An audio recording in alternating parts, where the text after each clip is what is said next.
G'day everyone. Okay, today I'm going to do something a little bit different in this episode. I've got a base here, it's Chuggie. He's one of our members in the squad and he's just done some changes to his defense. You can see here he's only won 13 defenses, he's got to level 7.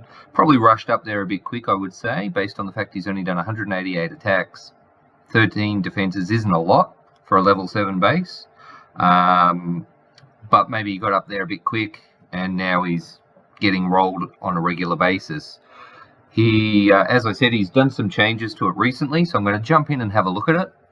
But what I wanted to throw out there was, if anybody else is keen to come and do a war with us, I'm more than happy to do the same for their base. I'll jump in, have a look at it, and I'll review it from my point of view of how well it's put together, any glaring obvious things that you can change to improve it.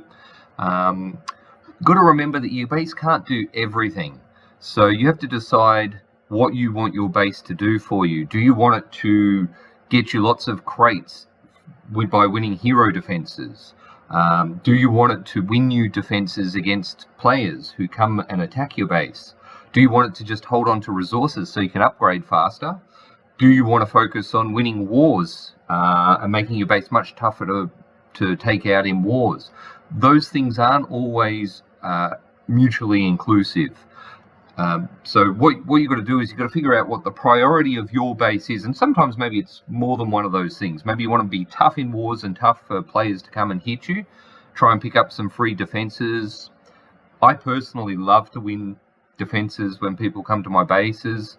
And I tend to either focus on making my base really tough for wars and players hitting me, or I make it tough for wars and hero defense. And it's really hard to have a great hero defense base that is also really well structured to standing up to players attacking you, because they tend to be designed very differently. I've played around with a few and I've come up with decent bases that do both of those things, but really you either have to specialize for hero defense or specialize for player versus player.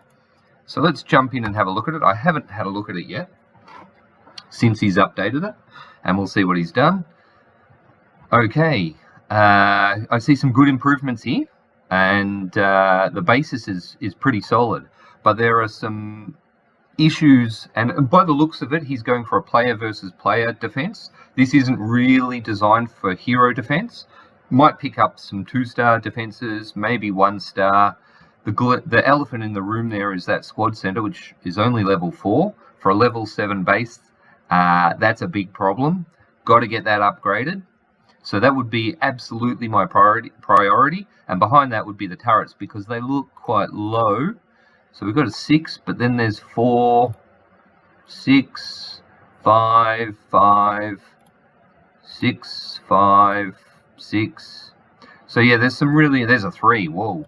So if you want to win player versus player defenses, one of the keys to that is not upgrading your HQ too quickly. You want to get primarily you want to get your turrets, you want to get your squad center, and potentially you also want to get your walls, which don't add to your base score. You want to get those upgraded as a priority before you upgrade your HQ. So when you go to level 4, all your turrets should be level 3 already. Your shields, yes and no. They're not as crucial, in fact, and these look like they're level 7 by the look of it. Yep, 7, 7, 7. That's great. That's a good basis. They do help, but actually the turrets are more important. Shields, they can be one-shotted by elite ATAT anyway. So a player who knows what he's doing will take down your shields.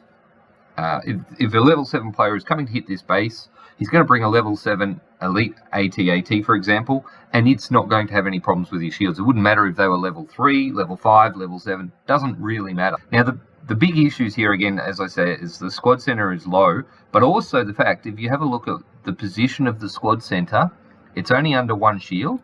So an ATAT, any type of ATAT, for example, can come from this direction here, blow the first shield up, and then they can snipe this squad center, which is partially exposed because of the edge of this second shield here is not fully covering it. So then they can just blow this up, and you don't even have to deal with, even if you had level 10 units in this squad center, it's not going to help you if they blow that squad center up using air. Additionally, even if they don't blow your squad center up, it's very easy to take it out because there are gaps. So here's the trip zone for your squad center, and there are gaps here, here, and here. If you go back and look at the start when I just first came in, you'll see the gaps more clearly, but I can see them because of the positions here, and once you get used to looking, you'll spot gaps more easily. So there's a big gap here, here, and here. All they've got to do is drop one troop in here. Even if there's a trap, it'll just blow up instantly. The squad center trips, they put a troop up here, and those units come up over here. And if it's a really good squad center, let's say it's level 10 bikes coming out, and they don't want to deal with them over here and they're fast, they drop another single unit over here, and they have to travel the full long length of this map. And then he can start dropping troops along the way. He can bomb them with air. He can do all sorts of things, distract them, blow them up with Twi'leks, maybe even use Vader with his spin, who knows.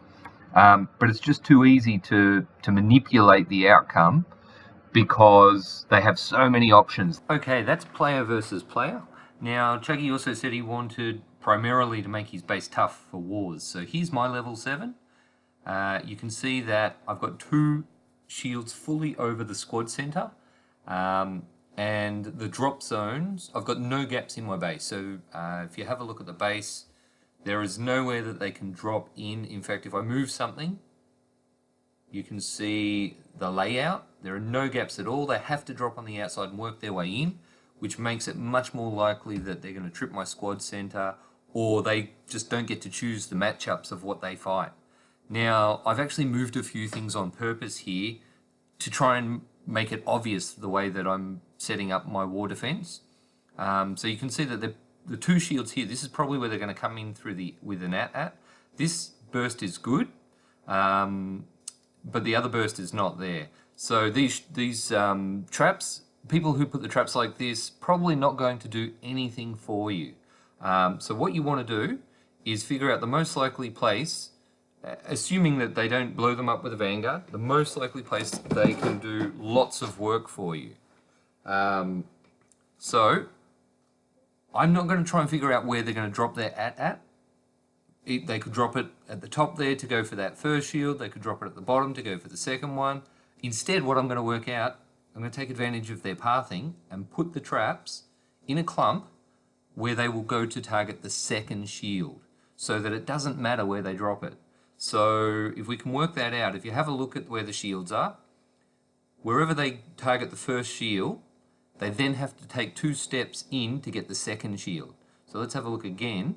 Let's say they come in at the bottom, then they're going to move into the center of that gap. They come in at the bottom, the top, they come in at the top of that 2 shields, they're going to have to move. Now what I've also done is put a trap here, which is a pointless trap, it may appear, but if you look at the triangle of traps, so the distance, if they drop a Vanguard or their equivalent, it's going to walk to the nearest trap, and I've got none around here whatsoever.